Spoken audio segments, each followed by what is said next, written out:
básicamente, perdón, y esperamos básicamente que sea de utilidad y que cumpla la finalidad del curso para graduados. Es decir, que la devolución que hagamos, más que enciclopedista, tenga que ver con la práctica, sin perjuicio de darle, por supuesto, un marco enciclopedista.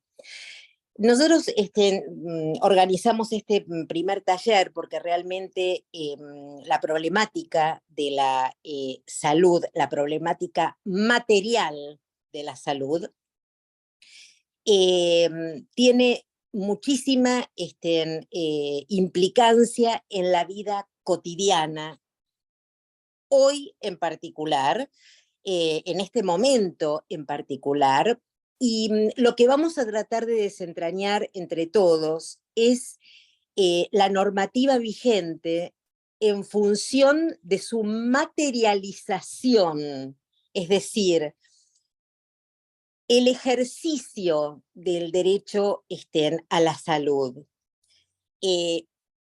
Cómo palmariamente lo podemos ver ante los estrados judiciales o ante instancias administrativas, que es otra vía de actuación y asesoramiento jurídico que vamos a intentar brindarles como herramienta.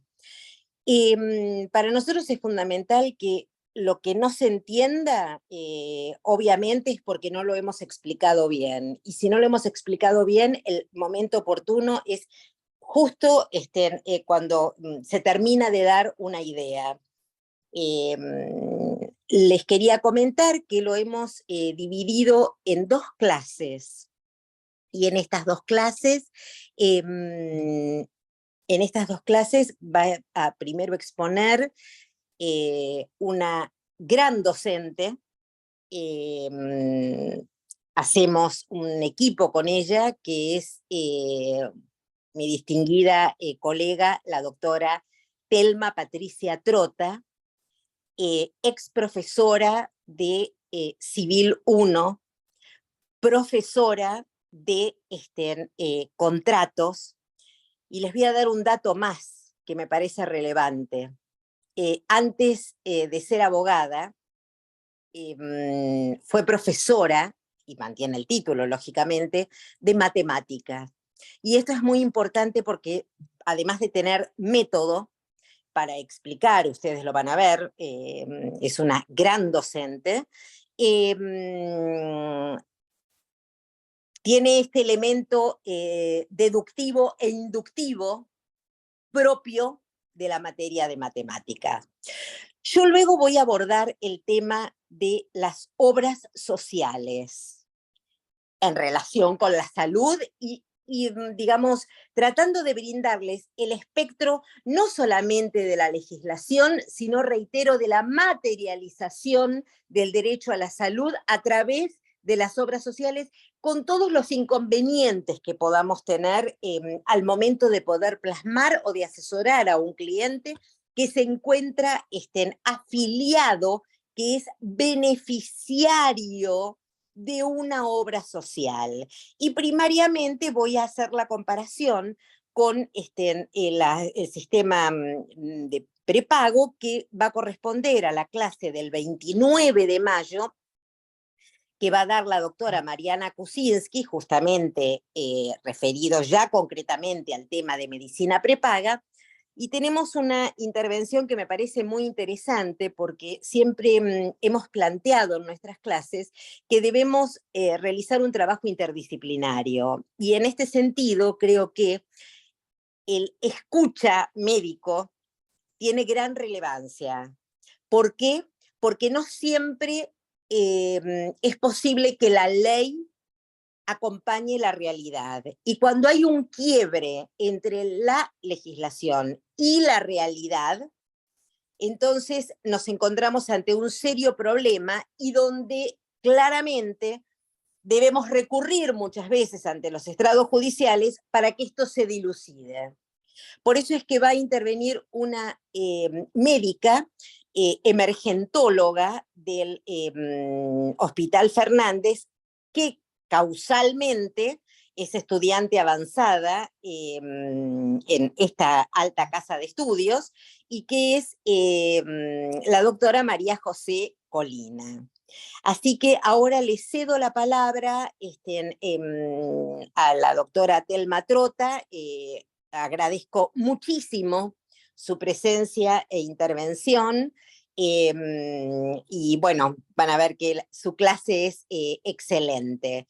Y por lo tanto vamos a poder aprender mucho todos, porque siempre lo importante, creo yo, en la educación, yo ya estoy retirándome porque dentro de poquito cumplo los 60 años, pero doy clases desde los 22.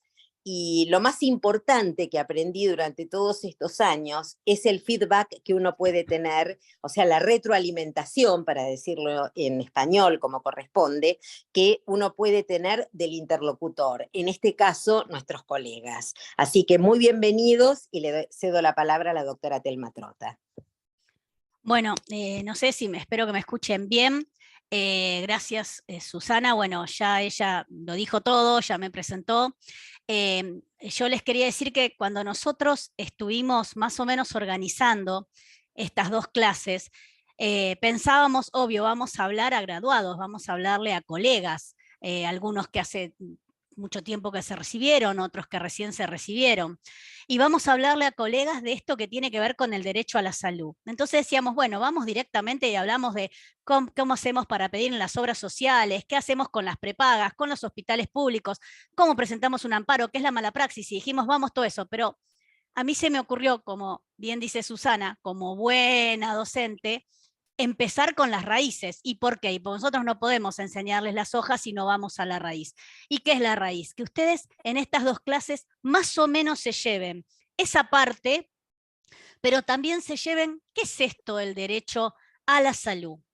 Que está como hoy, está como en boga, está estallando esto del derecho a la salud y el derecho de salud. Ver cómo viene, saber cómo está plasmado en nuestra Constitución Nacional a lo largo de la historia y dónde estamos parados hoy, desde el punto del derecho constitucional y desde el punto del Código Civil y Comercial.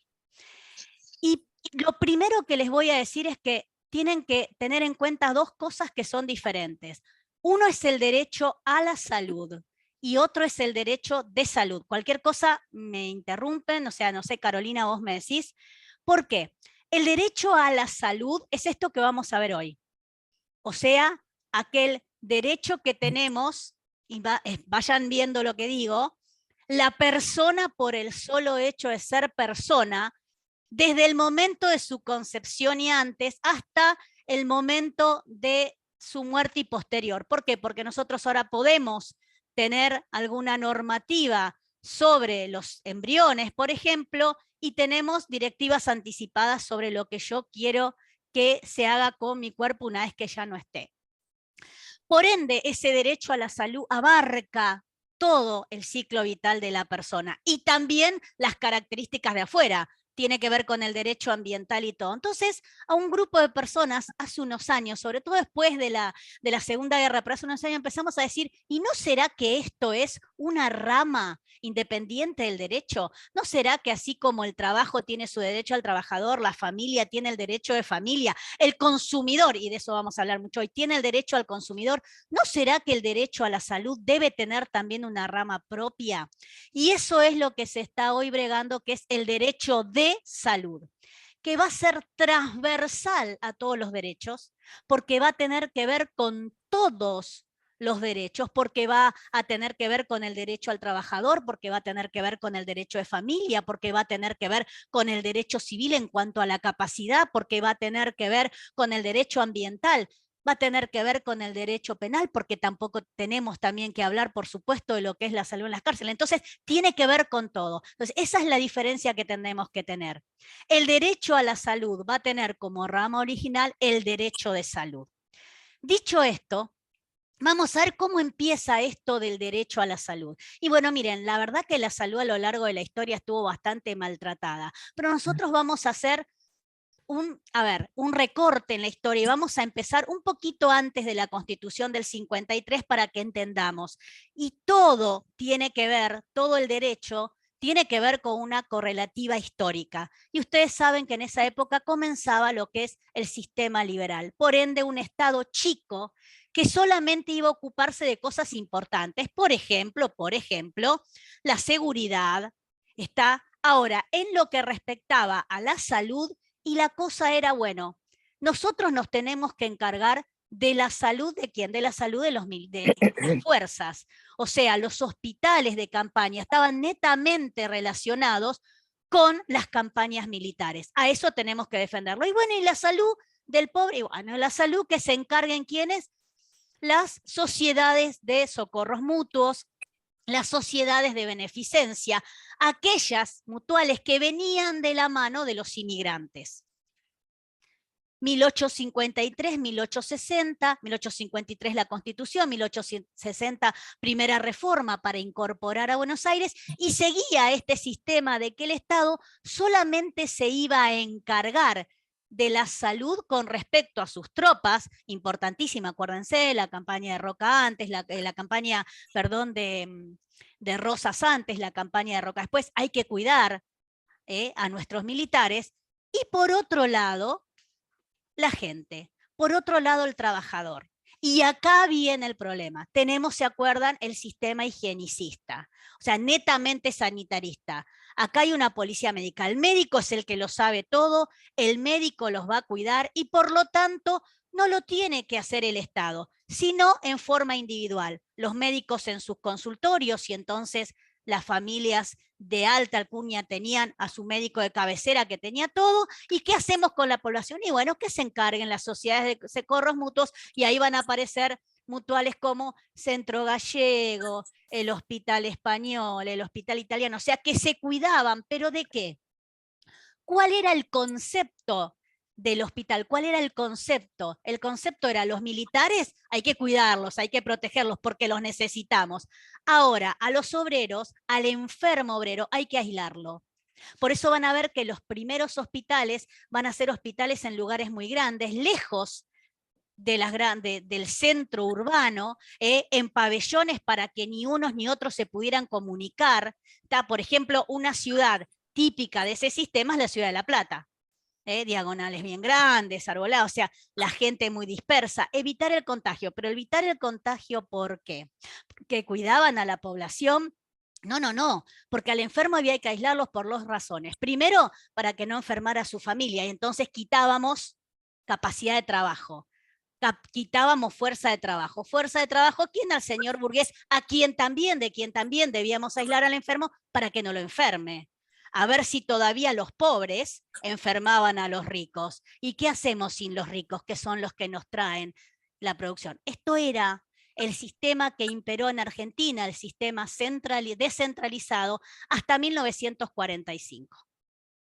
Y en esa base, la Constitución de 1853, 1860, nada dice del derecho a la salud. Va a estar en esa bolsa de gatos que dicen los constitucionalistas, que era el artículo 33, o sea, los derechos implícitos. Todo lo que no está acá, prohibido, está permitido, la Constitución lo protege. Fíjense esto, viene en 1945 hasta el 55, y ahí cambia el sistema. También cambia, acuérdense, tuvimos la Gran Depresión, comienza el estado de bienestar, o sea, el Estado comienza como que a tomar otro rol, a ampliarse. Ya no tenemos un Estado chiquito, tenemos un Estado más amplio. Y en nuestro país también comienza ese Estado más amplio, y surge un presidente que le dice a un sanitarista, que era Ramón Carrillo: mire, yo tengo, la verdad que tengo ministerio para esto, para todo. Dice, hasta tengo un ministerio para las vacas, pero no tengo un ministerio para las personas. Y surge el Ministerio de Salud, que hasta ese momento era una dirección o una subsecretaría de Desarrollo y Salud. ¿Y qué pasa? Comienza a ¿qué? La centralización, comienza a nacionalizarse aquellos hospitales que hasta este momento pertenecían, si ahí me están poniendo, sí, el presidente era Juan Domingo Perón, sí. Comienzan a centralizarse, comienza a nacionalizar los hospitales y los hospitales se van a transformar en hospitales escuela, porque dice, ¿dónde tenemos que formar a nuestros médicos? En las universidades, bien, pero después hay que formarlos ¿dónde? Hay que formarlos en el lugar. Aparece el hospital escuela, aparece el hospital público, que era en ese momento para la población que no tenía, que no estaba dentro de lo que ellos van a empezar a bregar, que era el mutualismo, pero el mutualismo va a dejar paso a la seguridad social, porque recuerden que comienza a haber una expansión del movimiento obrero y por lo tanto comienzan a hacerse fuertes los sindicatos. Por ende, ¿qué dice el gobierno? Bueno, yo me encargo de las personas que nada tienen y que los sindicatos se encarguen de la salud de sus trabajadores. Algunos podrán decir que cayeron, digamos, como presos. Uno entraba y no quiero con esto expoliar a Susana, pero entraba al comercio y automáticamente era afiliado a OSECAP y tenía que tener esa obra social. Pero de esta manera surge lo que va a ser la base del sistema público. El hospital público. Aquellos hospitales escuelas comienzan a formarse profesionales en la salud, las escuelas de enfermería. Esto es, de alguna manera, lo que va a producirse en el país entre 1945 y 1955. Hay una reforma constitucional, que no es que no la nombremos, sino que ustedes saben que la reforma constitucional del 49 queda derogada después de lo que se llama la Revolución Libertadora. Por lo tanto, nos vamos a seguir con que en la Constitución original, 1853-1860, el derecho a la salud sigue implícito en eso que era el artículo 33. No obstante, se venía gestando en estos 10 años lo que después se va a plasmar en la reforma constitucional del 57, que es el famoso artículo 14 bis. Ahora bien, cae el gobierno de Juan Domingo Perón y en 1955 hasta 1978 comienza lo que se llama el modelo de descentralización o desarrollista. ¿Qué quiere decir? Todos aquellos hospitales que el gobierno había centralizado y hechos nacionales pasan a manos de las provincias. Y van a ver que a partir de ese momento, y sobre todo después de 1978, algunos se le permite a los municipios tener también hospitales. Por eso van a ver que hoy el sistema público está formado, está por, obviamente, el sistema nacional, los hospitales provinciales y los hospitales municipales. Eso vamos a hablar un poquito más adelante. Lo importante que entiendan acá es que el problema fundamental, ustedes dirán, pero ¿por qué de entrada la salud no en la Constitución? Porque la salud, señores, no es una facultad delegada por las provincias a la nación. Entonces, muchas veces, ¿qué dijo la nación? Y bueno, que las provincias se hagan cargo. Si no quisieron delegar esta facultad, y esto es lo que hace el modelo desarrollista, háganse cargo. Acá tienen, ¿sí?, sus hospitales. Y mientras tanto, le da más poder a las obras sociales. En esta época aparecen dos grandes obras sociales que son en la provincia de Buenos Aires y IOMA. ¿Sí? Que se funda ya por 1957. ¿Por qué es importante? Porque IOMA va a actuar como un sindicato. ¿En qué sentido? Que va a ser la obra social, le va a dar seguridad social a todos los trabajadores que dependen del Estado provincial. Y acá, ojo, cuidado, porque tanto era la policía como los docentes, como los bomberos, como aquellos que trabajaban dentro del ámbito de la administración pública en la provincia de Buenos Aires. Y en 1971 se crea la obra social para los jubilados, que es el programa de asistencia médica integral, que es lo que nosotros conocemos comúnmente como el PAMI. De esta manera se trató de dar cobertura, digamos así, a la salud. Pero, viene la reforma constitucional de 1957 y dice, bueno, por lo menos démosle un aval constitucional ¿a qué? ¿Al derecho a la salud? No, recuerden, el derecho a la salud la salud no es una función delegada. Por lo tanto, entonces, ¿a qué le damos? a los sindicatos. Y aparece el famoso párrafo, el artículo 14 bis, donde habla de la seguridad social. Es importante, sí, porque da protección. Recuerden, salario mínimo vital y móvil, pensiones móviles, vacaciones, protección a la familia, protección al menor, protección a la vivienda. Es sumamente importante. Ustedes miran, pero doctora, estamos hablando de la salud. Recuerden que la salud no es que yo no esté enfermo. La salud es una sensación integral de bienestar físico, psíquico y social. No es la falta de enfermedad. Por eso yo les decía hoy que el derecho a la salud es transversal a todos los derechos.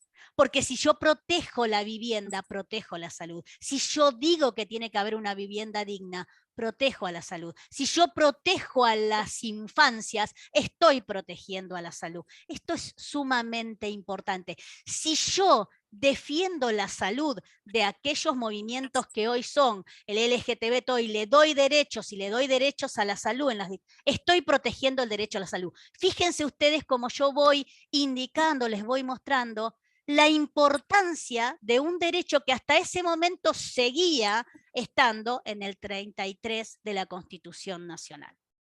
Bien, dicho esto, a partir de 1978 comienza el Estado neoliberalista. Entendamos, tenemos nosotros el proceso de reorganización nacional, que qué más quería que los hospitales fueran no solamente de las provincias, sino que las provincias dicen, bueno, los municipios, por ejemplo, Buenos Aires, quieren hospitales, los departamentos quieren hospitales que los tengan. Y aparecen los hospitales municipales. Lo que nosotros tenemos, por ejemplo, las CAP, las salitas de primeros auxilios, muchas de ellas se transforman en hospitales municipales. Y hay municipios donde convive el Hospital Nacional, por ejemplo, el Posadas, que es un hospital nacional, el hospital provincial y el hospital municipal. Obviamente que el órgano de contralor de esos hospitales municipales van a ser los ministerios de salud de las provincias. ¿Y por qué yo les digo esto? Porque a ustedes les va a pasar muchas veces que van a tener que ir contra, por ejemplo, un hospital municipal porque le negó cierta atención o porque le negó cierto medicamento o el ingreso a un medicamento o porque hubo una mala praxis. Entonces nosotros decimos, vamos contra el hospital, vamos contra el hospital. Y si es un hospital municipal, vamos contra el municipio. Perfecto, pero no se queden ahí. ¿Por qué? Porque ese hospital municipal no lo va a habilitar el municipio, lo va a habilitar el ministerio. ¿El ministerio qué? El Ministerio de Salud de cada provincia. Entonces yo voy a tener que ir también contra el Ministerio de Salud de cada provincia. ¿Y por qué, doctora? Porque hay una responsabilidad objetiva, ¿qué? El deber de cuidado. El deber de cuidado ¿sobre qué? Sobre aquellas personas que están bajo su control. Si yo soy autoridad de contralor, debo controlar. ¿Se entendió? De alguna manera vayan ustedes mirando cómo les vamos poniendo de trampita, ¿no? Algunas cosas que tienen que ver con la práctica de nuestra profesión. Pero es en esta etapa en la que estamos todavía, donde surgen, por ejemplo, los hospitales de autogestión.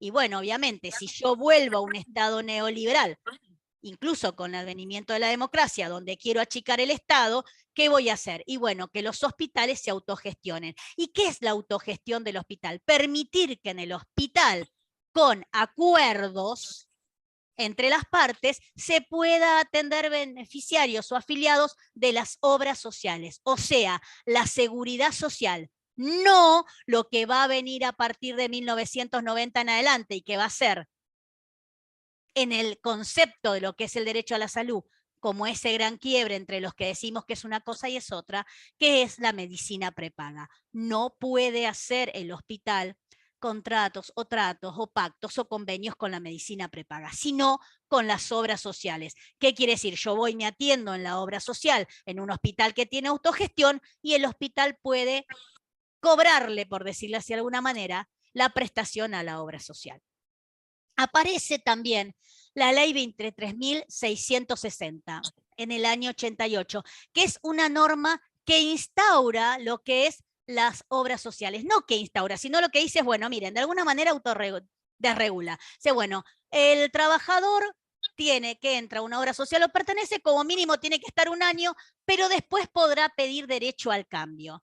Esto es, y eso no le quiero sacar a Susana Tema, pero esto para muchos fue un vaciamiento de las obras sociales. ¿Por qué? Porque aquel que tenía un mejor poder adquisitivo decía, bueno, yo me voy a OSDE, aunque soy de OCK, pongo la diferencia, pero yo le estaba vaciando OCK, ¿y quién quedaba? Y quedaba aquel que no iba a poder tener la diferencia. Pero también comienza un problema, porque encima va a comenzar un problema más grande para las obras sociales. ¿Por qué? Porque no se olviden que en esta etapa también comienza a haber una mayor disminución de del trabajo en blanco, comienza a aparecer una mayor concentración del trabajo en negro. Entonces el trabajador en negro no tenía ninguna obra social. Por ende, las obras sociales dejaron de tener ingresos, que era la parte laboral.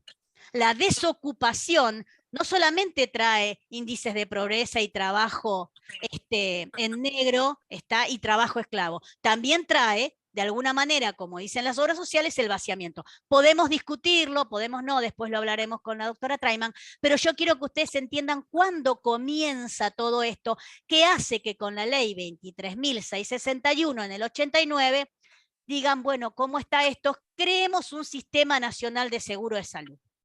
¿Tá? Como un sistema de salud que dé un PMO, un plan médico obligatorio para todos, como para que todos tengamos una base de lo que podemos dar o no. Y que tanto las prepagas como las obras sociales aporten a ese sistema nacional del seguro de salud para que todos puedan tener ingreso al derecho a la salud. Y ustedes me dirán, bueno, doctora, ¿y en la Constitución Nacional qué? Y en la Constitución Nacional tenemos la reforma de 1994. Y acá vamos a hacer un paréntesis. ¿Y por qué vamos a hacer un paréntesis? Porque yo les voy a preguntar a ustedes, y acá Carolina te va a pedir, ¿el derecho a la salud está regulado en la Constitución Nacional? ¿Está consagrado explícitamente en la Constitución Nacional como derecho a la salud? ¿Qué creen ustedes? Carolina, si podés habilitar, por favor, el que quiera decir o lo pone en el chat, o Oscar. Les pido que por favor, si alguien quiere compartir su opinión, levante la mano y obviamente le damos la... Y vos lo das, perfecto. Ay, te compliqué la vida, Carolina. No pasa nada, yo estoy acá por eso, así. Lo que pasa es que no quiero... Ahí Natacha levantó la mano. Levantó la mano, Natacha, la idea es no avanzar, claro, para escuchar la opinión de los colegas. Obvio. Buenas tardes. ¿Cómo? Buenas tardes. Buenas tardes, Natacha, ¿cómo te va? Sí, decime. Gracias. Nada, quería contestar la consulta. Yo considero que no está consagrado específicamente en nuestra Constitución el derecho a la salud. Bien, ¿usted considera que no está específicamente? Muy bien, ¿por qué lo cree? A ver.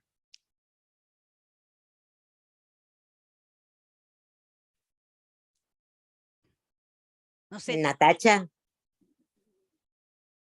Me parece que tiene, a ver, ahí le activo de nuevo el audio. Me bueno, que estaba con el audio. A ver, está Gabriela, ¿puede ser Beatriz que haya levantado la mano? ¿Puede ser? Ahí le damos la palabra a Gabriela. ¿Me escuchás? Sí. Mirá que no sé dónde tengo el micrófono. Sí. Sí, a través de algunos de los tratados de derechos humanos que están en el artículo 75, inciso 22. Bien, muy ahí bien. están consagrados, pero a partir de en la algunos. Incorporación de... Sí. A partir de la incorporación de estos tratados, que sabemos que son del 94. Bien, perfecto, bien. Acá uno dice que en el artículo 42 como los consumidores.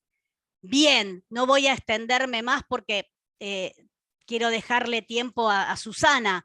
Bien, pero a ver, el derecho al consumidor es el derecho al consumidor.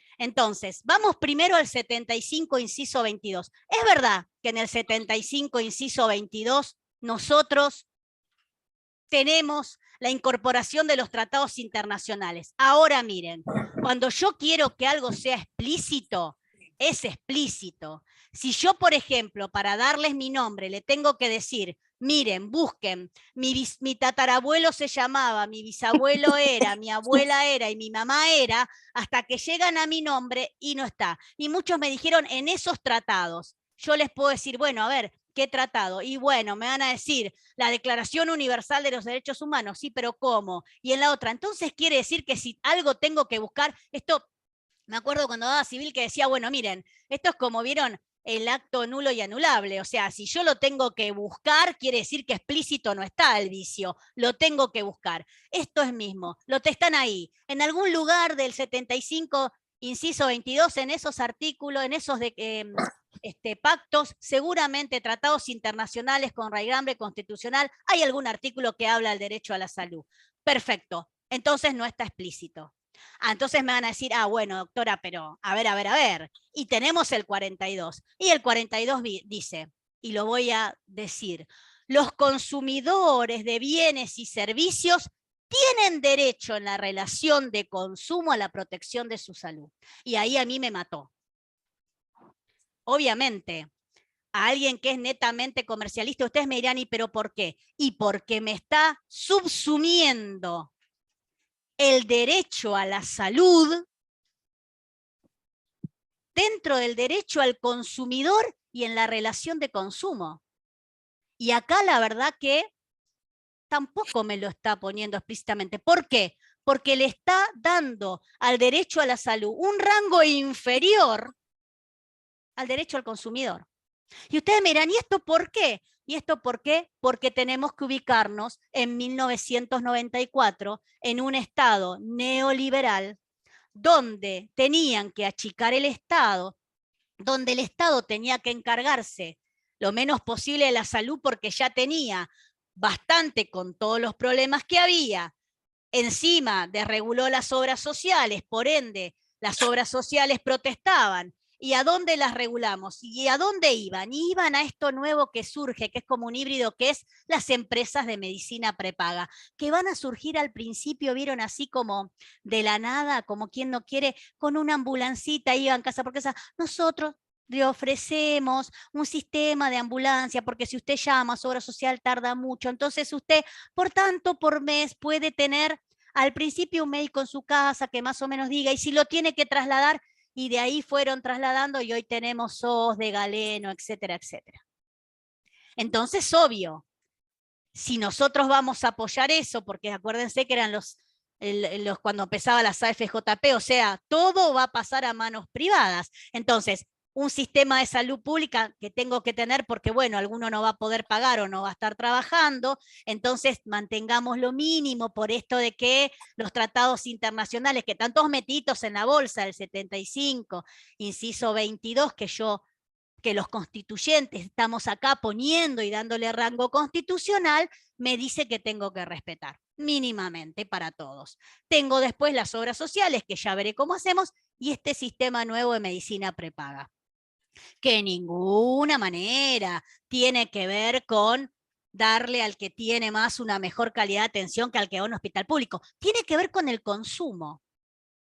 Yo consumo tantas cosas, consumo alimentos, consumo cine, consumo salidas. Vieron que empezaron a aparecer los McDonald's, los otros, los grandes centros, empezamos a ir al cine con el pochoclo, con la cosita estilo yankee, y bueno, que empiecen a aparecer también entonces los consumidores que consumen salud. Y si consumo salud, entonces voy a tener a alguien que me brinde la salud, un prestador, las empresas de medicina prepaga. Entonces, ¿qué hicieron?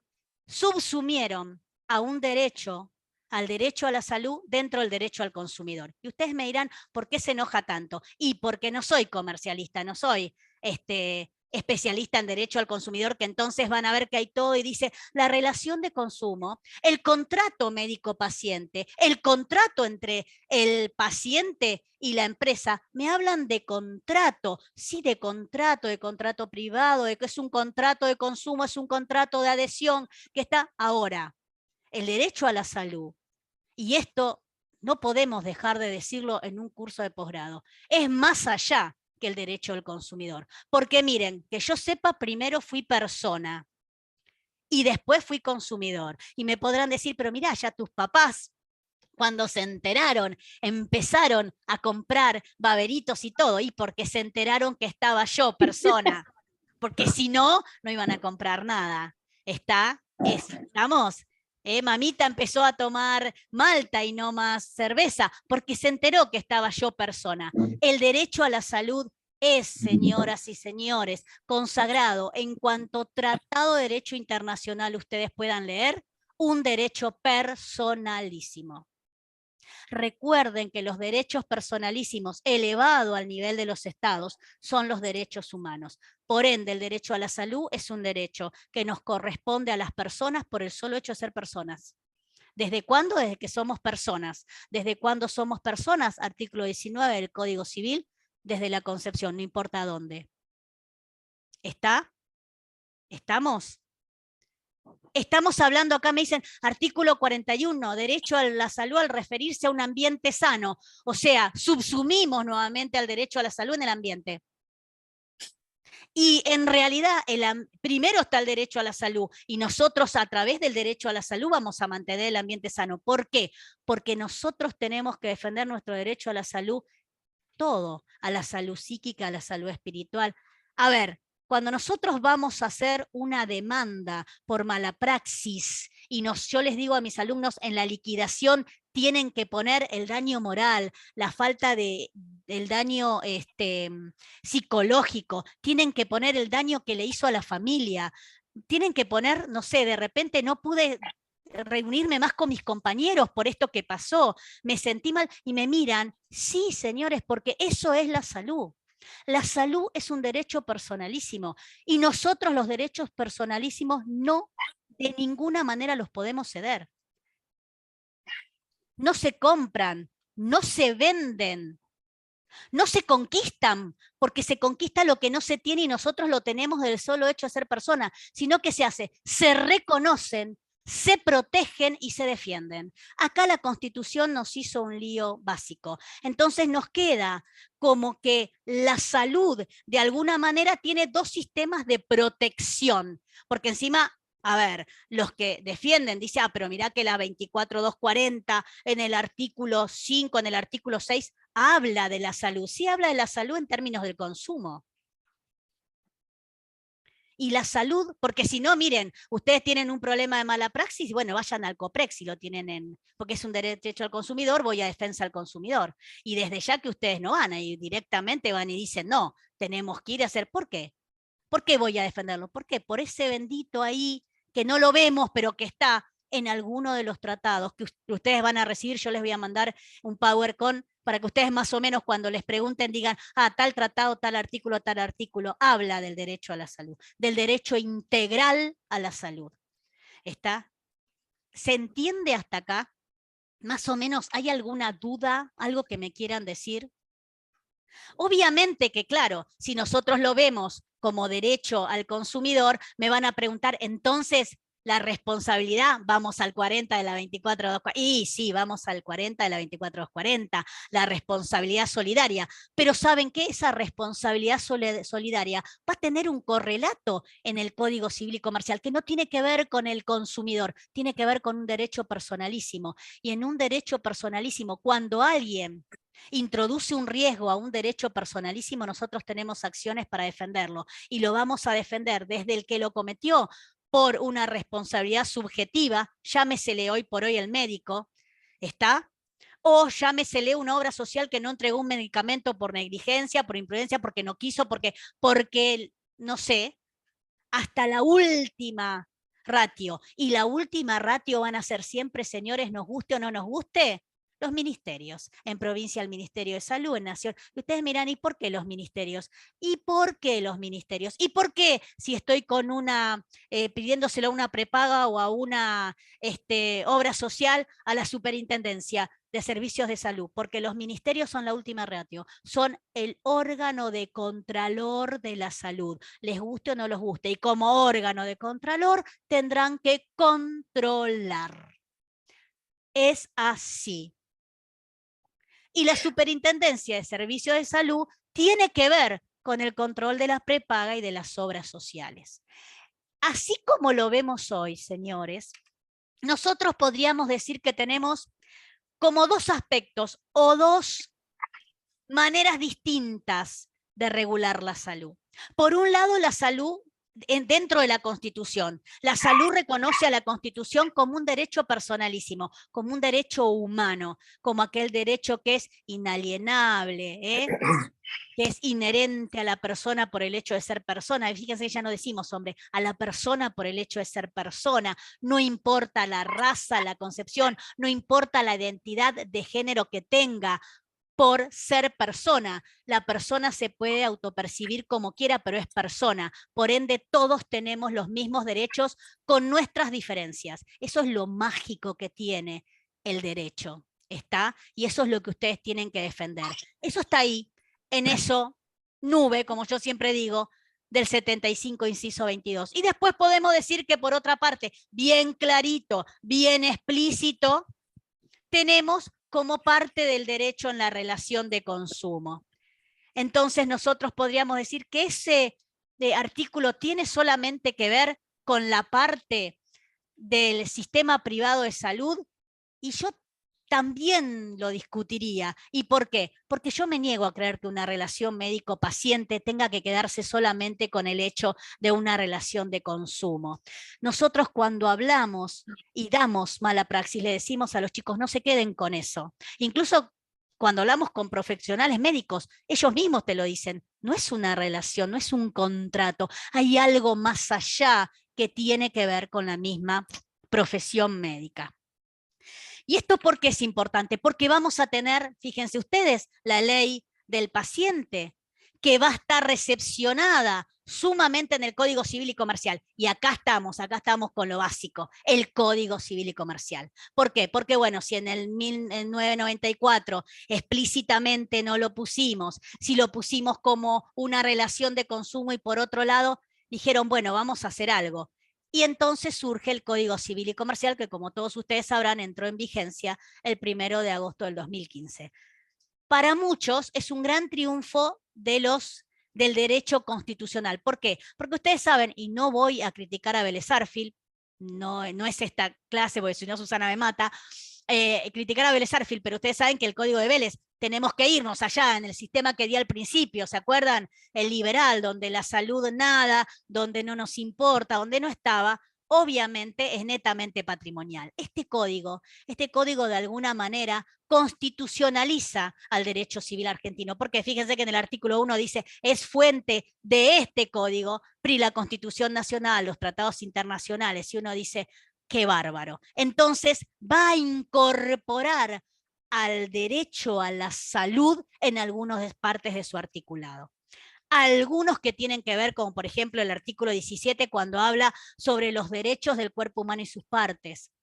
Está el artículo 51, que a mi criterio es donde tendría que haber empezado a leerse el código. Antes de explicar las fuentes del Código Civil y Comercial, como artículo 1 tendría que haber ido que es 51, que dice, este código defiende la dignidad humana. Fíjense qué maravilloso. No dice defiendo esto, defiendo los derechos de la dignidad humana. Y el derecho a la salud es el derecho por sí a la dignidad humana. ¿Por qué? Porque, señores, el derecho a la salud implica el derecho a la vida, el derecho a la salud implica el derecho al trabajo, el derecho a la salud implica el derecho al ambiente, el derecho a la salud implica el derecho a poder hacer con nuestro cuerpo lo que nosotros queremos. El derecho a la salud implica una gama de otros derechos que es increíble y que no podemos subsumir a mí como consumidor, porque primero tengo que ser persona, saber, estar, ser sana para poder consumir. ¿Hasta ahí me entienden? Y así nosotros vamos a ir viendo cómo a través del articulado, con la incorporación de ¿qué? Desde el 59 al 61, de los derechos personalísimos. Y fíjense que los derechos personalísimos que da, no es el derecho a la integridad espiritual, no es el derecho a la libertad, porque ya lo tenemos en la Constitución en su articulado, no es precisamente derechos que tienen que ver con la salud, el consentimiento informado, las directivas anticipadas, el derecho a la información del paciente. Entonces eso nos remite, si el derecho a la salud está consagrado ahora sí explícitamente en el Código Civil y Comercial de la Nación, que es un código de fondo, o sea, para toda la nación, No es que las provincias van a tener que adherir o no como a una ley nacional de salud, que las provincias deben adherir por esa bendita que no es una facultad delegada a las provincias. El código de fondo es para todos, ¿sí? Ay, ¿por qué no? No estoy enojada, es mi voz. ¿Por qué dice que estoy enojada? Es mi voz así, como buena profesora de matemática. No estoy enojada. Si usted me quiere ver enojada, no le gustaría. No, es mi voz así, es para que me escuchen. A lo mejor porque estoy acostumbrada a dar a los alumnos y que de repente está profe, hago muy bajo, no me escucha. Pero no, si quiere hablo mucho más suavecito, pero no estoy enojada para nada. Al contrario, esto no me enoja, esto es un beneplácito, poder de alguna manera transmitir lo que uno quiere. Así que voy a tratar de ser un poquito más suave en mi manera de hablar, pero es así, ¿eh? Esto tiene su recepción también, obviamente, en la responsabilidad. Y entonces nos vamos a ir al 1768 del Código que regula específicamente la responsabilidad de las profesionales, de las profesiones liberales. Y acá estamos en algo que es muy importante y que ustedes van a tener que tener en cuenta al momento de una demanda por mala praxis, que es esto de qué tipo de obligación nosotros tenemos que tener en cuenta. Porque cuando ustedes vayan a ese artículo van a ver que dice la obligación del profesional es una obligación de hacer. Entonces vamos al 773 y dice, bueno, ¿qué es una obligación de hacer? Dice, bueno, es aquella cuyo objeto es dar un servicio o una prestación en un determinado tiempo, en un determinado lugar y en los modos acordados. Y esto es muy importante con lo que tienen que tener ustedes al momento de recibir a un cliente que dice, quiero tal cosa porque se la pedí a mi obra social y no me la dio, se la pedí a prepaga y no me la dio, o hubo mala praxis. Ustedes tienen que tener en cuenta qué tipo de obligación era. Señores, es una obligación de hacer una prestación en un tiempo, en un lugar, de una manera determinada. Me tienen que dar tal medicamento, la obra social no me la dio, entonces va a proceder. Tenía que haber actuado el médico de esta manera, no actuó, entonces va a proceder. Y esto es sumamente importante. ¿Por qué es sumamente importante? Es sumamente importante porque nosotros vamos a saber a quién tenemos que reclamar, hasta dónde tenemos que reclamar, porque cuidado, el que demanda mal corre riesgos, ¿está? Entonces, ¿hasta dónde tenemos que demandar? Pero algo muy importante, ¿sí? Y esto tiene que ver con los amparos, no con la mala praxis. Recuerden que para iniciar un amparo lo primero que tienen que tener, lo va a decir ahora la doctora, pero a mí me parece que hay cosas que uno tiene que ir recalcando y remarcando. Lo primero que tienen que tener es la negativa de la administración. Entonces, señores, lo primero que van a tener que hacer ustedes es decirle a la parte que envíe una carta documento. Ustedes me dirán, pero me mandó por mail, pero me mandó... Sí, pero de todas maneras todavía sigue habiendo ahí juzgados que dicen, no, el mail, el WhatsApp, igual vale, pero la carta documento, que me diga la obra social, que me diga el hospital público, que me diga el Ministerio de Salud. Yo trabajo en el Ministerio de Salud de la provincia de Buenos Aires, que me diga la prepaga que no. Entonces ahí ustedes van a decir, ¿le dijo que no a qué? ¿A un derecho al consumo? ¿Le dijo que no en la relación de consumo? No, le dijo que no a un derecho personalísimo. ¿Y por qué les digo esto? Porque ustedes van a escuchar, y Susana se va a reír, porque en las clases de mala praxis siempre discutimos el tema, la palabra costo-beneficio al momento de la salud. Y obviamente, si es una relación de consumo, yo, prestador, voy a ver costo-beneficio, ¿o no? ¿O ustedes no van a ver? Si el artículo 42 me dice explícitamente que es un derecho que deben defender los consumidores en la relación de consumo, yo prepaga, yo hospital municipal, yo hospital provincial, para no meter siempre a las prepagas, yo obra social, voy a ver costo-beneficio. Y el otro día lo vimos, miren, en una clase de mala praxis, estábamos hablando de esto en una demanda, todo costo-beneficio. Entonces decíamos, sí, y un chico me dijo, mire, pero en realidad, qué sé yo, nosotros para ver un amparo tenemos que ver, porque yo no le voy a pedir, por ejemplo, un marcapasos, como ahora, dice a una persona mayor. Entonces yo le dije, mirá vos qué bien. Quiere decir que vos, Mirta Legrand, que tiene 96 años, va a tener un marcapasos de última generación que le puede durar, a ver, ¿cuánto puede vivir? 6 meses, 4 años, 1 año, 10, no sé con quién compite ahora, ¿se acuerdan que antes competía con la reina de Inglaterra? Ahora no sé, pero lo pudo pagar. O sea que no estamos desechando nada, no estamos sacándole a alguien para darle a una mujer de 96 años que lo puede pagar un marcapasos de última generación. Yo no tengo nada en contra de Mirta Legrand, nada que ver, puedo no compartir sus ideas, pero defenderé con mi vida su derecho a decirlas. Ahora bien, yo les pregunto a ustedes, si esa persona de 96 años que necesita un marcapasos de última generación pertenece a una obra social o a un hospital público, a una prepaga, ¿se los voy a negar por costo-beneficio? Entonces, ¿dónde está el derecho a la salud? Si lo contenemos como en el artículo 42 y en la relación de consumo, lo podemos hacer. Pero si es un derecho a la luz del 75, inciso 22, un derecho personalísimo, señores, ¿saben qué? Díganles, Caperucita, ¿dónde llevaba la canastita? No me interesa. Es exactamente lo mismo.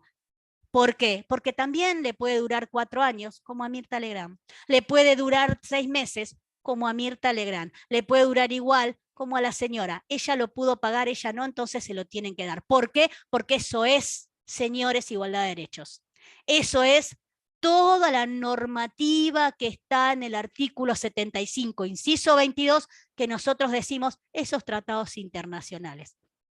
Por eso hubiera sido hermoso que en vez de decir que el derecho a la salud está dentro de la relación de consumo, el artículo 42 de la Constitución Nacional, o el 41, o el 43, o el que fuera, dijera, esta Constitución reconoce para todos los habitantes del pueblo de la nación argentina, sin distinción de credo, raza, género, lo que fuera, el derecho a la salud. Qué maravilloso. No tenemos que buscarlo en ningún lado. Eso es maravilloso. Pero, dicho esto, nosotros entonces, para redondear y darte a vos, Susana, tu lugar, tenemos que tener en cuenta que así visto, el sistema de salud nuestro va a quedar configurado por 3 grandes columnas. El sistema público, que está bastante complicado porque vamos a tener muy pocos hospitales nacionales que dan ahora, por ejemplo, en Provincia de Buenos Aires, el Posadas, el sistema público provincial y el sistema público municipal.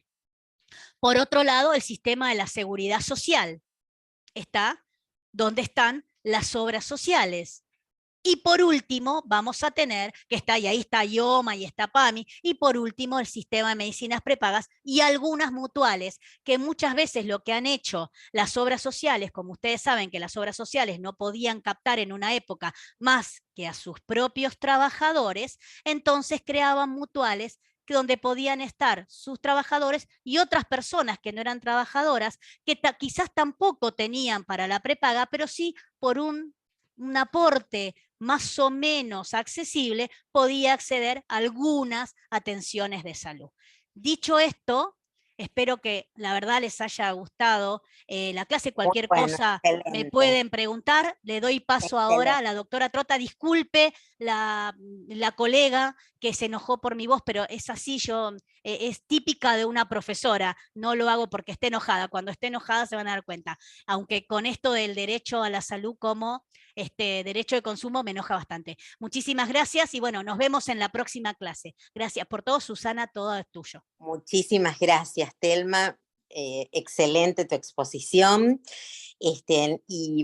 Bueno, yo no voy a ser tan catedrática como la doctora porque querría puntualizar temas vinculados con las obras sociales y, digamos, porque este era el análisis del artículo 42 de la Constitución Nacional y su implicancia respecto del resto de la normativa.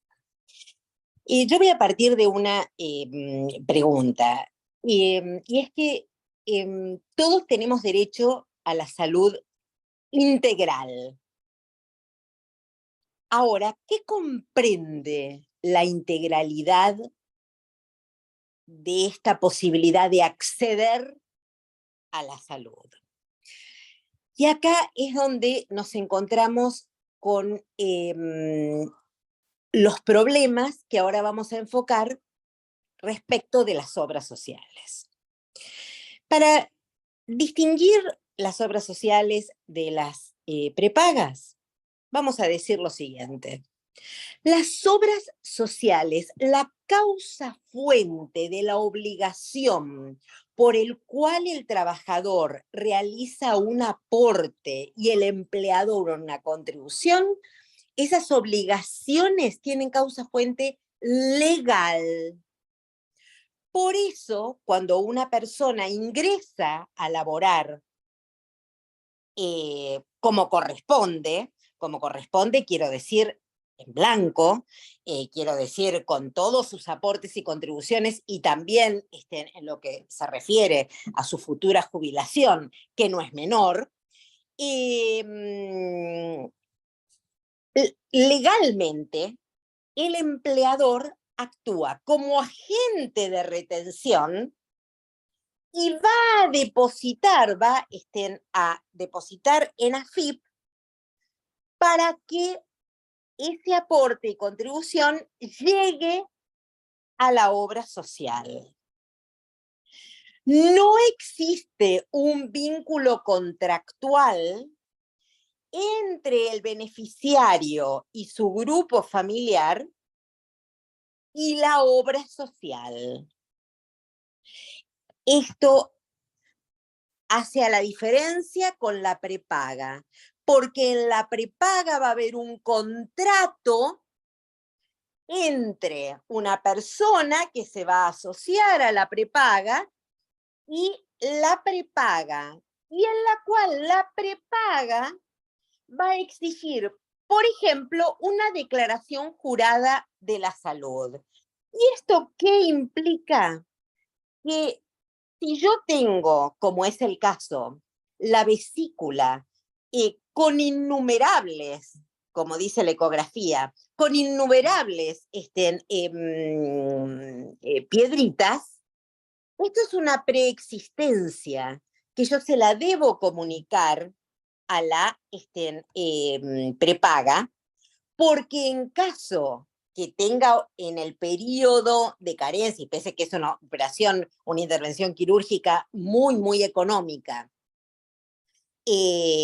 tenga que realizarme la intervención, yo obré de mala fe porque oculté lo que me exigía contractualmente ese prestador de salud. En la obra social, en cambio, yo ingreso a trabajar hoy. Vamos a ver qué requisito, porque este es un tema fundamental que quiero que nos quede claro a todos. Ingreso a trabajar hoy, vamos a suponer, al estudio jurídico de la doctora Trota. Ingreso a trabajar, empieza a ver aportes y contribuciones, y algo muy importante que se olvidan en general los empleados, y no son, se olvidan porque no son advertidos de. Cuando uno ingresa a trabajar y recibe su primer sueldo, por supuesto que puede ver en el recibo de sueldo esa retención que se ha realizado del aporte que realizamos a la obra social. Ahora, ¿yo pertenezco a la obra social? No. Y este es un problema inicial de la obra social.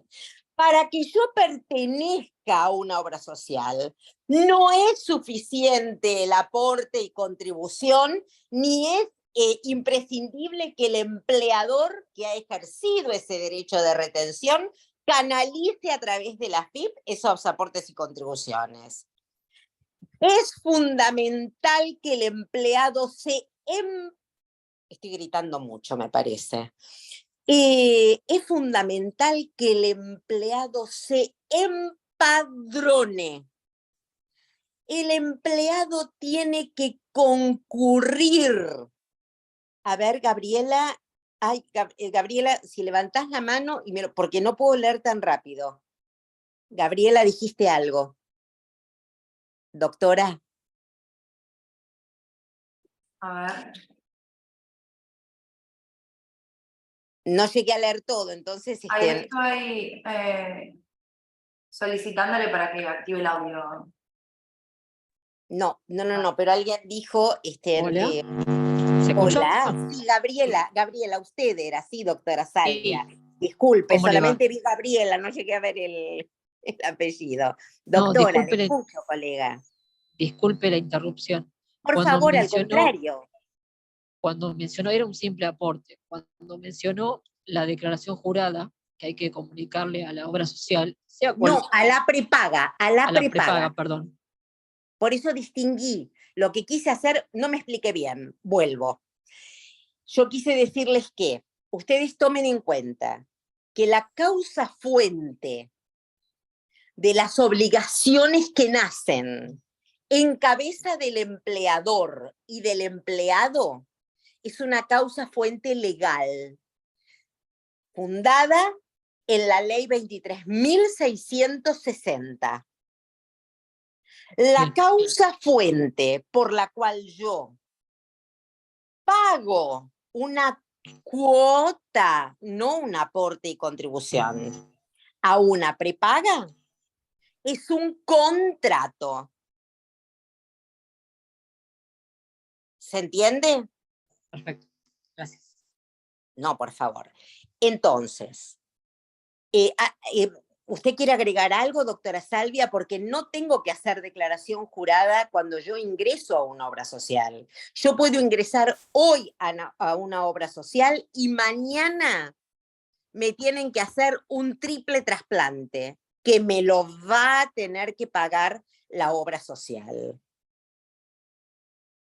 No así la prepaga. Porque la naturaleza jurídica del vínculo entre el paciente y la obra social y la prepaga es distinta. Una es de causa fuente legal y la otra es de causa fuente contractual. La obra, ¿se entendió, doctora Salvia? Sí, perfecto. Muchas gracias por la aclaración. No, por favor, faltaba más, al contrario. Pero yo les decía que existe un requisito fundamental. Sí, doctora Azurmendi, disculpe que ya a mi edad no veo bien, doctora. Dígame, doctora Azurmendi. La escucho. Usted creo que me hablaba del empadronamiento. Mira, el empadronamiento implica concurrir a la obra social o a la delegación donde se encuentren, no necesariamente a la central de la obra social, y empadronarse completando un formulario que no es de declaración jurada. ¿No se escucha? Me parece que no escucha usted. Sí, doctora, yo escucho, por lo menos. Bien, perfecto. Supongo que debe ser un problema De la doctora, sí, de la colega. ¿Y qué diferencia hay entre los directos y los monotributistas? Ya se los explico. Lo que quiero decir es que cuando yo trabajo y manejo un camión, además de realizar el aporte, me tengo que empadronar. Y me empadrono quien les habla y el grupo familiar. Pero, si mi esposo o mi conviviente vende zapatos y en una casa donde es empleado y tiene su propia obra social, no puede tener la mía también. No puede ser adherente a la mía, porque cada trabajador tiene derecho a una sola obra social, no a más obras sociales. Entonces, Por ejemplo, en mi caso, yo tengo una obra social y mi marido como médico tenía antes de jubilarse OSVA. ¿Qué hacíamos con los hijos? Tenemos 2 hijos. No los partimos por la mitad, sino que mis hijos pertenecían a OSVA. O sea, él estaba a cargo de nuestros hijos.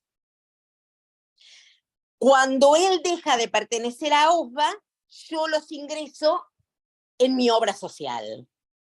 Eso no significa que aparte de mi obra social pueda tener una prepaga. Claro que en el momento de brindar la prestación médico-asistencial, solo va a intervenir o la obra social o la prepaga. No se puede tener, doctora Ward, 2 obras sociales, perdón, salvo que no pertenezcan al sistema de obras sociales reguladas por la Superintendencia de Servicios de Salud. Por ejemplo, yo en mi caso tengo DOSUBA, porque DOSUBA no está desregulada. Entonces, en el caso de DOSUBA, yo tengo DOSUBA y tengo a mis 2 hijos, y por mi vínculo de dependencia tengo mi obra social que está desregularizada. ¿Qué significa esto? Miren, originalmente el órgano de contralor de las obras sociales se llamaba INOS y fue creado por la ley 18.610. Luego el INOS, que ya dependía, digamos, como una dependencia, como un ente descentralizado del Ministerio de Salud, se convierte en la sigla ANSAL. ¿Qué sucedió en el año 1989 con este nuevo órgano de contralor de las obras sociales? En aquel momento las obras sociales no estaban desregularizadas. Entonces, esto implicaba que el encuadre sindical que yo tenía como trabajadora camionera ante el Ministerio de Trabajo era el determinante en la ANSAL para encuadrarme en la obra social. Es decir, yo antes era cautiva porque no estaba desregularizada las obras sociales. Entonces, yo pertenecía conforme el encuadre sindical que tenía que ver con el convenio colectivo de trabajo. ¿Comprenden? Hubo un decreto en el año 93, el decreto 507 del año 93, que hace un intento de desregularizar las obras sociales. ¿Por qué? Porque muchas personas no querían pertenecer a obras sociales que tuvieran menores recursos que otras grandes obras sociales. OSECAC, OSMATA, son obras sociales con muchos recursos. ¿Por qué? Porque congregan a una gran cantidad de población que no lo tienen, por ejemplo, las obras sociales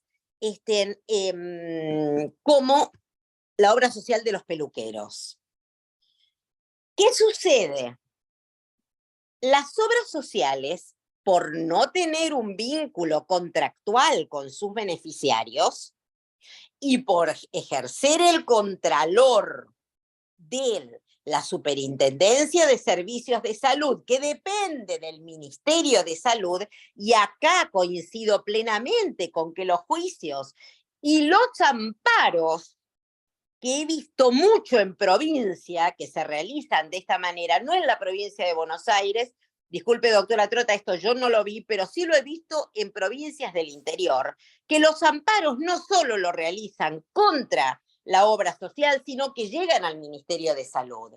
Y creo que está muy bien hecha la legitimación pasiva de esta manera, porque Perdón, la obra... Perdón, Sí. te digo algo. Sí, en la provincia de Buenos Aires también nos llegan. No lo vi, Claro, por eso digo, sí, no sí, lo sí, vi. nos recontra llegan de todos No, lados. no los vi, Sí, lo he sí. visto mucho en las provincias del interior. Sí, y está bien que lleguen, está bien que lleguen. Claro, comparto que la legitimación pasiva debe llegar al ministerio. Y les voy a decir por qué. Porque cuando ustedes van a Avenida Roque Sáenz Peña 530, donde está la Superintendencia de Servicios de Salud, se van a encontrar con varias oficinas que regulan justamente y auditan a las obras sociales. ¿Qué significa esto? Esto significa, por ejemplo, que existe un registro nacional de prestadores. Si no está inscrito en el registro nacional de prestadores, ese efector no puede ser contratado por la obra social. De manera desordenada, voy a decir que cuando ustedes tienen que hacer la legitimación pasiva en un juicio de responsabilidad por mala praxis médica, tomen en cuenta que las obras sociales no tienen efectores propios. Lo que hacen es contratar con un efector que está inscrito en el Registro Nacional de Prestadores y que a su vez subcontrata con los sanatorios, con las ambulancias, que también están inscritas en el Registro Nacional de Prestadores. Continuando con esta cuestión de la estructura de las obras sociales, a las obras sociales les ingresa el dinero. Sí, doctora Laura. Doctora Laura, perdón que no sé cuál era el apellido. Doctora Laura.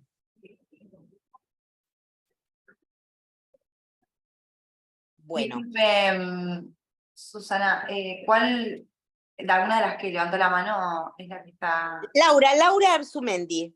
Ah, ok, ahí la busco entonces. A ver si tiene... Ahí está. Hola, ¿qué tal? Buenas tardes. Buenas tardes, un gusto, un Pasa que placer. al estar con el celular a veces se complica un poco.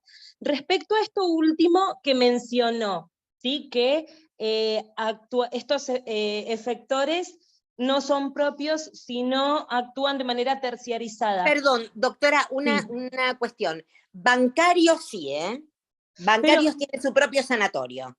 Pero ¿no estaría afectando lo que sería el fuero laboral para esos trabajadores? Porque de alguna manera ellos estarían cumpliendo, o sea, trabajando en relación de dependencia para estas mismas obras sociales. No trabajan para las obras sociales, trabajan para su empleador. Esto pasa bastante. A ver si me dice algo concreto, un ejemplo concreto, a ver. Por ejemplo, yo lo he visto en los casos de las agencias de trabajo, de servicios eventuales de salud, del artículo 29 de la Ley del Contrato de Trabajo, en la que a veces es muy difícil distinguir el empleador real, máxime por... Desde ya, pero sí. nada impide, porque yo para empadronarme, sí. Yo para empadronarme no requiero ningún permiso del empleador. Quiero aclarar que en los grandes centros, por ejemplo en Coto, hay un delegado que es el que se ocupa de empadronar a toda la gente que llega nueva.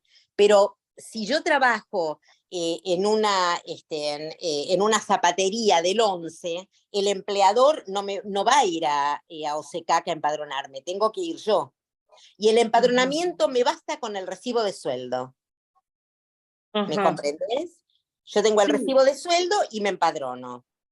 ¿Por qué te planteo esto? Porque yo he contestado varias demandas en las cuales el trabajador efectivamente realizaba el aporte y contribución a una determinada obra social, pero el problema era que no estaba empadronado. Y al no estar empadronado no le correspondía la obra social, porque es el único paso que tiene que dar el empleado. Ok, ahora me quedó clarísimo. El empleado, el único paso que tiene que dar es ir y empadronarse. O sea que ni bien uno tiene un trabajo en relación de dependencia, el consejo para el cliente es, ante todo me empadrono. Perfecto. Porque no te olvides que todo lo que te ocurrió anterior al empadronamiento, la obra social no se va a hacer cargo. Perfecto, aclarado. Muchas gracias, doctora. No, por favor, a sus órdenes. La idea es poder clarificar estas cuestiones.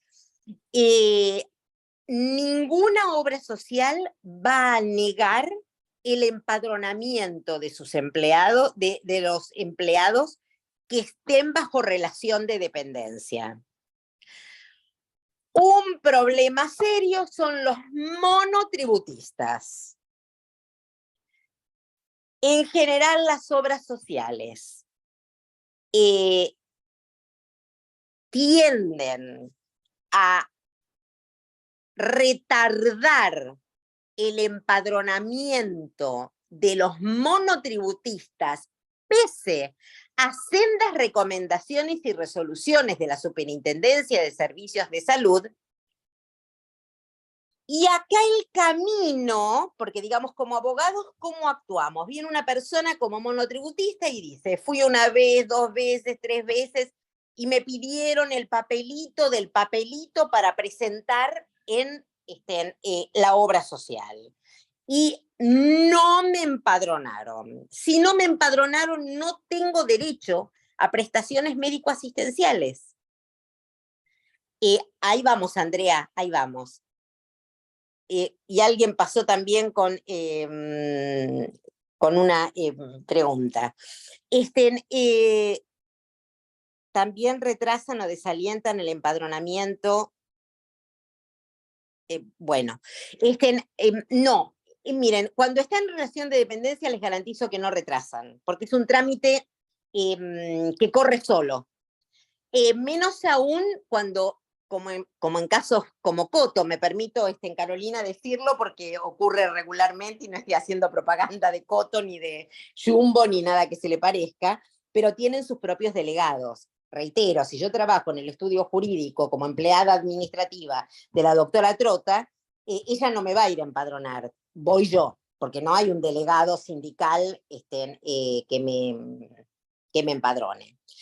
¿Qué hago yo con el tema de los monotributistas, que es un problema gravísimo? ¿Por qué? Porque el monotributista, no se olvide, y que muchos de ustedes seguramente lo son, pagan a una obra social, pero no los empadronan. Miren, mi consejo es carta documento, intimación, y como va a haber un plazo, ante la negativa o silencio, amparo. Porque si no presento el amparo, no voy a tener orden de empadronamiento. Ahora vamos con PAMI. PAMI es una obra social más, y yo puedo una vez al año desregular de PAMI e irme a una obra social dentro de las que estén incluidas en la Superintendencia de Servicios de Salud. Entonces, lo que corresponde hacer es un amparo. Ahora, ¿qué sucede cuando la obra social me deniega una prestación médica? Y acá viene un gran tema que es el siguiente. Prótesis. Las obras sociales deben cumplir como mínimo, el PMO, o sea, el programa médico obligatorio. El programa médico obligatorio tiene una serie de ítems que dice, por ejemplo, prótesis de cadera, proveer la marca García S.A. ¿Qué sucede cuando el médico tratante indica una prótesis extranjera porque considera que es mejor que la nacional. En esto hay un problema coyuntural que les pido que lo lean entre líneas por parte de quien prescribe y no dictamina. ¿Qué quiero decir con esto?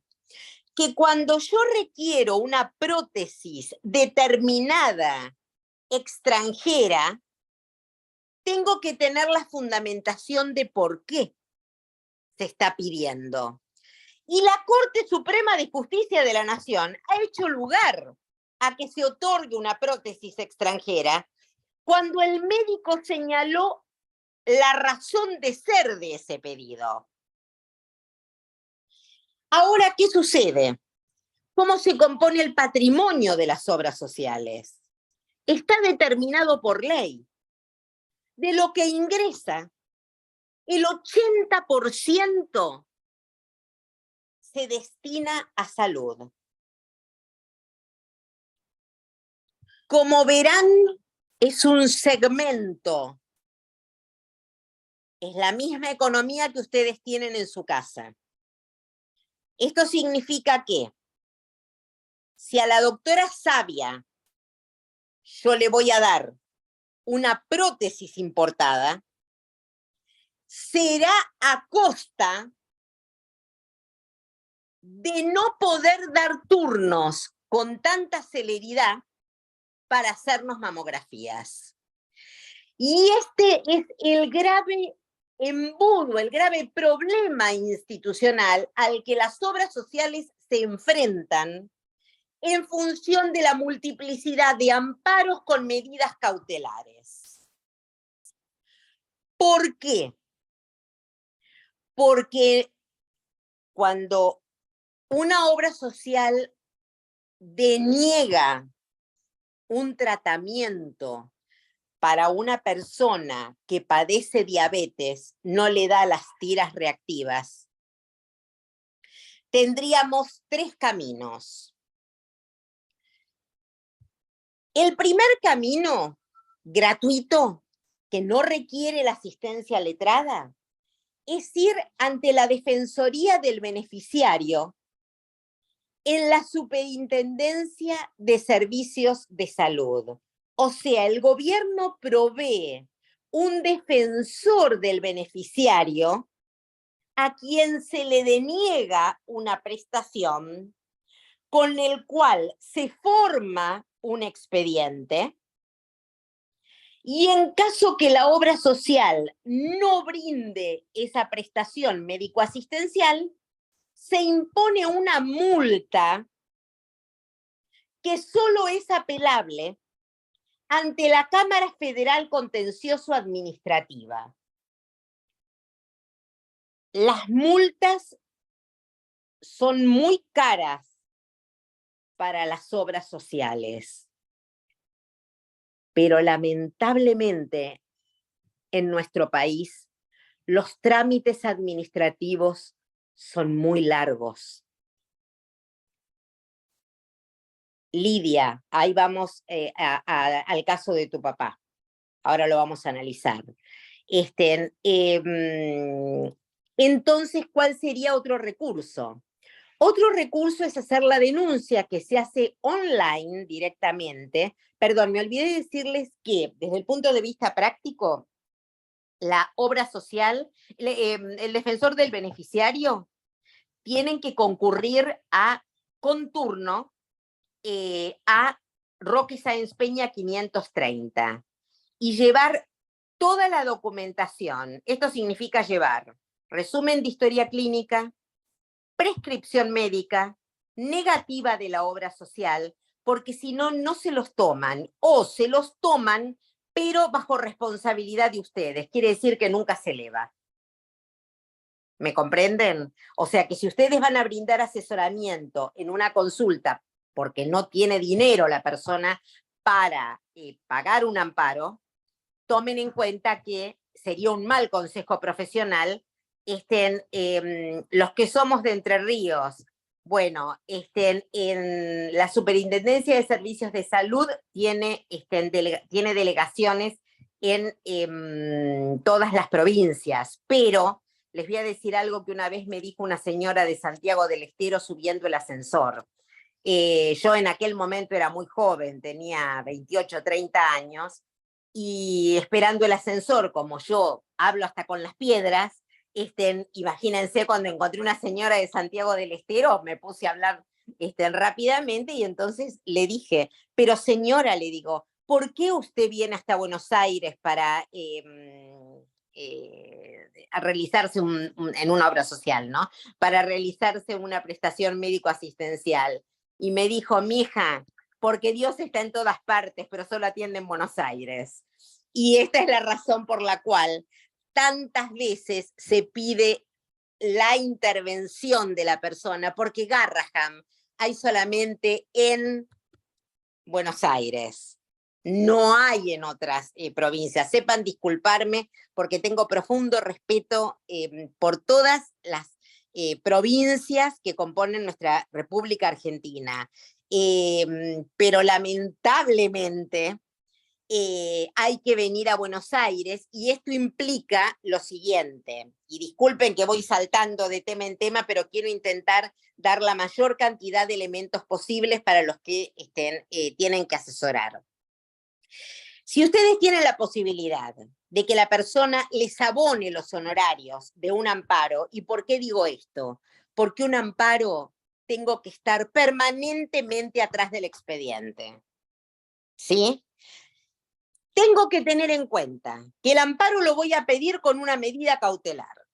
Y la medida cautelar, además de la verosimilitud del derecho, por favor, aduzcan con claridad el peligro en la demora, para que el juez conceda de manera inmediata la medida cautelar. ¿Se va a cumplir la medida cautelar? No lo sé. Y esto hay que decírselo al cliente. Y les voy a decir más. Hay que solicitarle un consentimiento informado. Porque yo he tenido medidas cautelares contra algunas obras sociales para proveer una prótesis, para proveer una droga oncológica, y no se cumplía. Se prefería pagar a Streintes antes que cumplir la medida cautelar.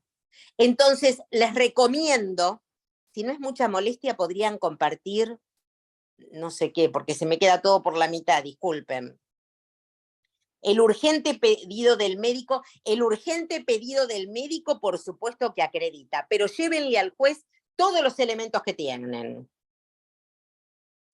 La otra posibilidad que les decía que es online, no es presencial, es ir a la Defensoría del Pueblo.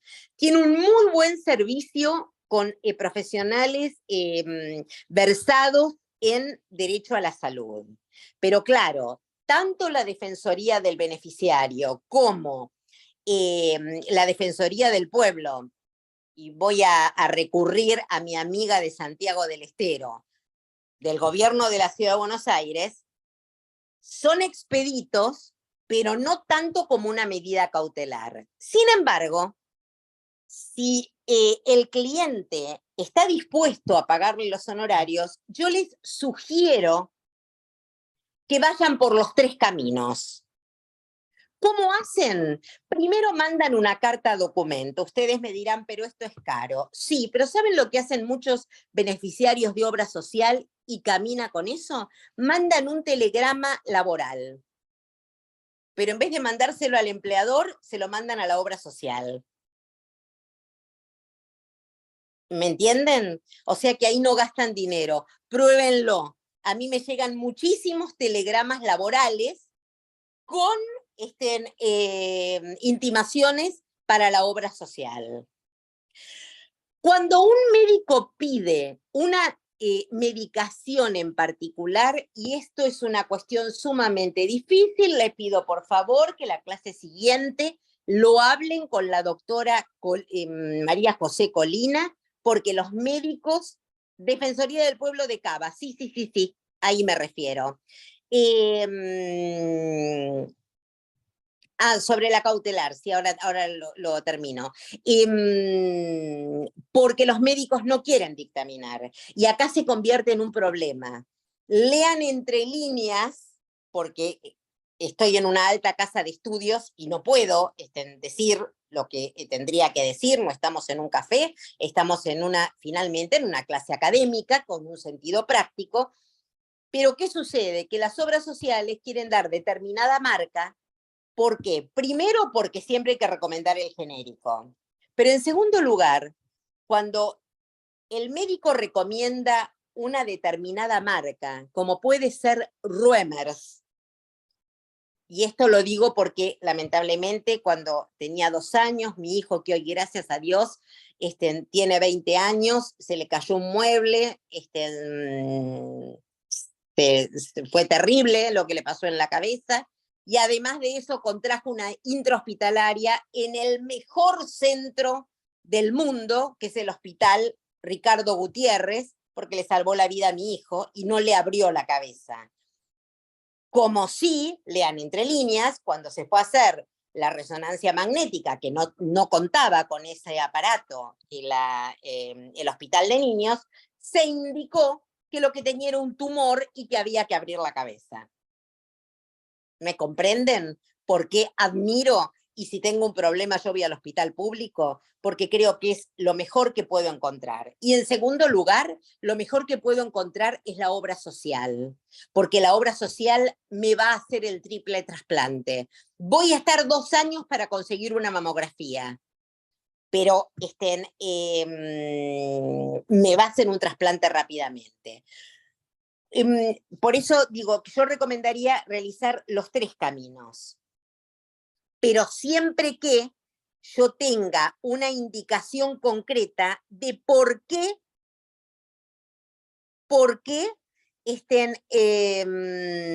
se requiere determinado medicamento. En el caso de mi hijo, adquirió una intrahospitalaria que fue una gripe, mi esposo médico, lo trataron con un genérico, y sería el cuerpo de mi hijo, el genérico hacía que subiera de 38 a 40, de 40 a 43, de 43 a 48, de 48 a 50 grados, o sea, el genérico le subía la fiebre. Y mi marido pidió por favor que le dejaran ir a comprar Ruemers, cosa que se negaba rotundamente el director del hospital. Sí, ya nombro los 3 caminos. Pero finalmente Ruemers fue lo que bajó la fiebre y lo que comenzó a proceder el tratamiento de la cura. En ese caso, mi marido, que no es pediatra, tuvo que fundamentar por qué él quería para su propio hijo esta marca en particular. Pero los médicos en general no tienden a hacer un dictamen de por qué quieren una determinada marca de prótesis, por qué Johnson & Johnson. Si Johnson & Johnson para las prótesis de cadera ha tenido juicios millonarios en Estados Unidos porque originalmente se trababan, ¿sí? No siempre lo extranjero es lo mejor, no siempre lo nacional es lo mejor, pero si yo tengo que pagar por atrás de la obra social $5.000, como es lo que, dólar billete, como es lo que cuesta una prótesis importada, lógicamente tengo que saber por qué. Entonces, las 3 vías serían el amparo, con la negativa o el silencio conforme el plazo que le haya otorgado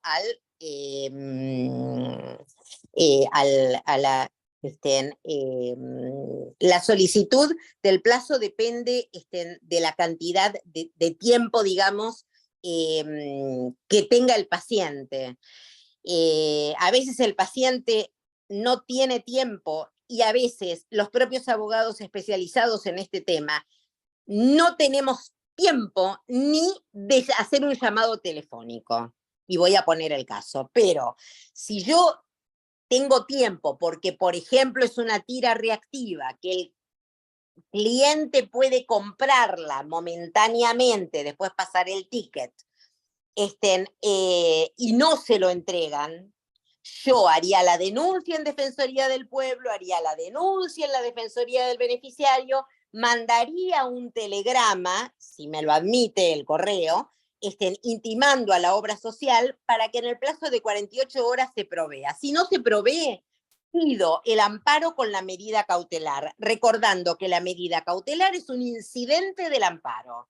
¿Eso qué significa? Que yo en el amparo pedí precisión de pruebas, y yo tengo que, luego que me conceden la cautelar o interín que transcurre ese incidente, sí, la Defensoría del Beneficiario depende de la Superintendencia de Servicios de Salud, eso les había comentado. Yo tengo que impulsar el amparo. ¿Me comprenden? O sea, la medida cautelar es un incidente. Yo tengo que impulsar el amparo. Porque si no, me pueden decretar la caducidad de instancia. ¿Qué hago yo si me decretan la caducidad de instancia porque insistí en la cautelar? ¿Qué sucede? Les recomiendo esperar un mes y pedir la caducidad de la caducidad. ¿Me entienden? ¿Se entiende lo que digo? Perfecto, Karina. Entonces, de esta manera, si obtengo la cautelar, luego voy a tener que ejecutarla si esa obra social no cumple.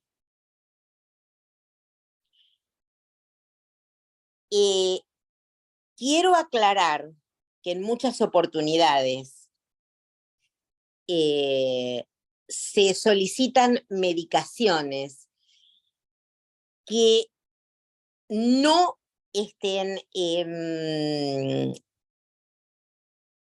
digamos, que no mejoran en un 90% la patología, sino que la mejoran en un 10%. Por eso muchas obras sociales son reticentes en cumplir medidas cautelares de medicamentos que con fundamento en que están aprobados por la ANMAT se inician amparos. ¿Por qué digo esto? Porque la ANMAT no da garantía de eficiencia del producto. Lo que aprueba la ANMAT es que no es contraproducente, para decirlo de una manera sumamente grosera, que el medicamento no tiene cianuro, pero no garantiza la eficacia. Entonces, si yo quiero dar un medicamento nuevo, un medicamento que se utiliza en el extranjero, etcétera, tengo que fundamentarlo. ¿Y quién lo tiene que fundamentar? El médico tratante. No tenemos otra posibilidad. Y si el médico tratante se niega a fundamentarlo, lamentablemente, yo les diría que debieran firmar un consentimiento informado con su cliente para que tome razón que en un 40% se podrá vehiculizar la acción de amparo, porque hay que tener elementos no del doctor Google, del médico tratante, que es el que tiene la autonomía científica y el criterio para indicar tal o cual tratamiento y considerar que el genérico, la prótesis nacional, lo que fuere, no es el adecuado. ¿Esto es fácil de conseguir? No. No es fácil de conseguir. Los médicos suelen ser reticentes a este tipo de dictámenes, que los debieran dar, porque si no esto va a auditoría médica, y auditoría médica, lamentablemente, y esto les va a pasar aún con las prepagas, con el mayor plan, ¿sí? Va a ir, siempre se van a guiar por el plan médico, por el programa médico obligatorio. Es decir, el programa médico obligatorio, reitero, se cumple con lo mínimo, pero que estamos ya en hora, perdón. Disculpen, ¿estamos en hora ya? Hola, doctora, ¿cómo está? Yo suplanto a Carolina, que se fue a cubrir otro curso. ¿Cómo estás? Mira, esto supuestamente era hasta las 6:30, pero no hay ningún problema que se extienda un ratito más. No sé si querés No sé qué cerrar. hora es, yo no Son tengo 7:45. perdón. Si querés cerrás el tema y Sí, cerramos ahí. ¿Te ¿cómo parece? no? Sí, sí, sí. Dale. Entonces, yo lo que quiero decir desde lo práctico es, para que se entienda, ante la negativa de un remedio, de un tratamiento, etcétera, la persona en general consulta con un abogado. Les aclaro que hay muchas asociaciones, por ejemplo, la Asociación de Esclerosis Múltiple, que brinda el asesoramiento jurídico y realiza los amparos de manera gratuita.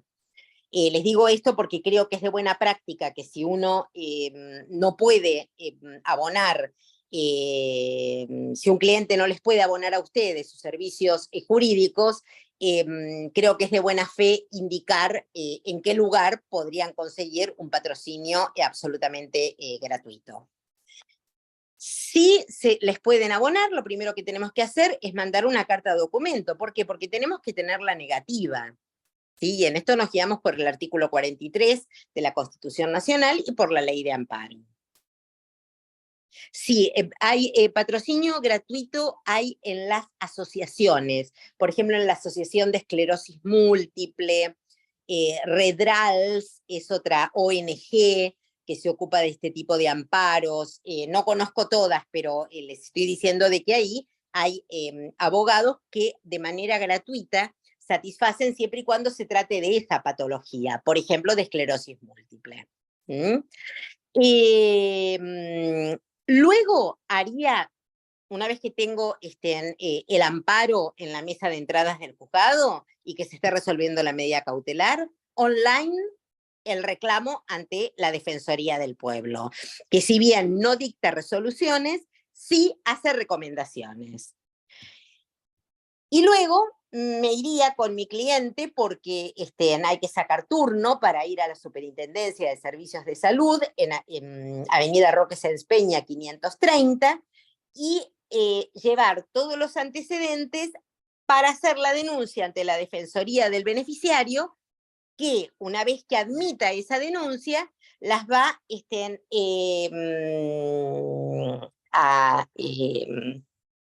le va a dar traslado a la obra social, y si la obra social no da un fundamento claro, les va a imponer una multa. Les aclaro que la multa en modo alguno significa la prestación, que es, me parece a mí, el objeto que ustedes como abogados deben propiciar.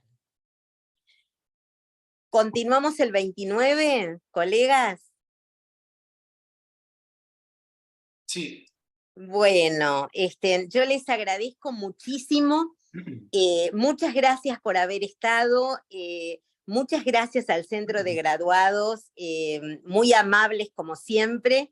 Y bueno, vamos a seguir con los talleres tratando de explicar desde lo práctico lo máximo posible, que creo que es lo de mayor utilidad, ¿no es cierto?